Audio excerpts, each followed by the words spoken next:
Hey, this is Maxtan, and this is Candid at the Movies. Today I'm here to review Fountain of Youth. Fountain of Youth is on Apple TV. It's directed by Guy Ritchie, starring Eiza Gonzalez, John Krasinski, Natalie Portman, Domhnall Gleeson, and a bunch of other people who have very small roles. There is a child actor by the name of Benjamin Shaws. The synopsis of this movie is that you are looking for the Fountain of Youth. So you go on this long adventure to discover where this Fountain of Youth is. There are some great places that you visit, including England. Also, you go out to the sea, and then you finally end up in Africa. You have a great time visiting these locations. It is so much fun to go from point A to point B. At the very beginning of the movie, along with the second point, there are two wonderful chases that happen.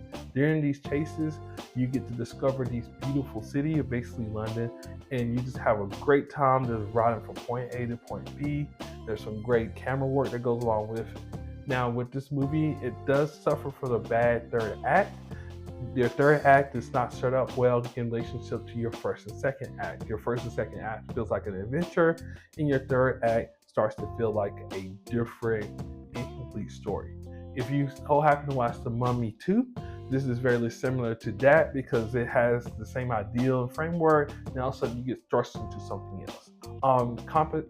Comps for this movie include The Mummy, Mummy 2, along with Jungle Cruise, if you've seen that on Disney Plus. That was a wonderful movie. And last one is Sahara, starring Matthew McConaughey. Now, Travis, I think that should be a hidden gem.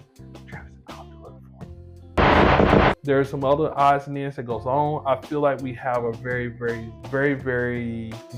small role for Stanley and Tucci, along with some other odds and ends, well, a few other side quests that don't really make sense.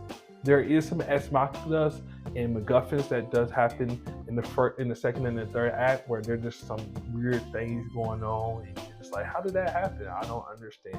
Domhnall Gleeson does a good job of being the villain, but I feel like the role was not done well. It was not written well enough to show how great of an actor he is. But for what we saw, he did a great job. So I would give this movie a C+. If you have Apple TV, I would go ahead and watch it. Would I go and get Apple TV just to see it? Nah. But if you are finished with Severance, or if you're waiting for Shrinking and you have your Apple TV subscription, go ahead and watch it. This would be a good fun watch. Now, go ahead and like this video, give it a share, and then comment about what you would do if you were to get to the Fountain of Youth. You may be surprised at the answer to that. Once again, this is Maxtan at Candid at the Movies, and I'm out.